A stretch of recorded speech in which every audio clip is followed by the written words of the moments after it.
Welcome to our channel Rituparnendu series. সবাই কেমন আছো? আমি তো খুব ভালো আছি। সাজুগুজু করে চললাম বাপের বাড়ি, একটু সাজুগুজু না করলেই নয়। এই যে হাঁটতে হাঁটতে এবার যাচ্ছি রাস্তার দিকে, রোডে উঠে গেলাম, অটো ধরে ফেললাম, অটোতে করে গন্তব্যস্থল শ্যামনগর। দেখতে দেখতে বাপের বাড়ি পৌঁছেও যাব, একটা স্টেশন মাত্র চোখের নিমিষে পৌঁছে যাই। এই যে বাপের বাড়ির রাস্তা ঢুকে গেলাম।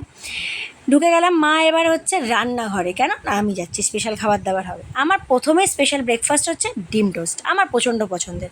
আর যখন এই সস দেওয়া নেওয়া হচ্ছিলো তখন তো বাবার সাথে আমার খাওয়ানি টানাটানি এক প্রকার। যাই হোক, মা করছে কাতলা মাছের ভাপা, এটা আমার খুব পছন্দের খাবার।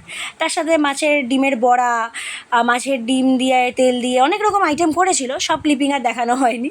তারপর মা আর আমি বিকেলবেলা ঘুরতে বেরিয়ে গেলাম, একটু ঘুরু করলাম, হাঁটাচলা করে দুজন মিলে বাড়ি পৌঁছে গেলাম। এবার আমি পড়ে চলে এলাম, ফাইনালি বাড়ি চলে এলাম, ফ্রেশ ট্রেশ হয়ে ফিল্ম রিল্যাক্সে বসেছি। এবার রাতে খাওয়া দাওয়া করব, তারপর সিধা খাওয়া দাওয়া দেখলাম শ্বশুর রাতের ডিনারটা আজকে মারাত্মক হয়েছে, সেটা হয়েছে ঘুগনি আর রুটি। জমজমাট খাওয়া দাওয়া করে শাশুড়ির হাতের রান্না মানে টান ঘুম। চলো খাওয়া দাওয়া করে আমি করতে পারছি না। চলো তোমরা টাটা, বাই বাই, তোমরা গুড ঘুমিয়ে নাইট পড়ো। ফ্রেন্ডস, ভালো থেকো।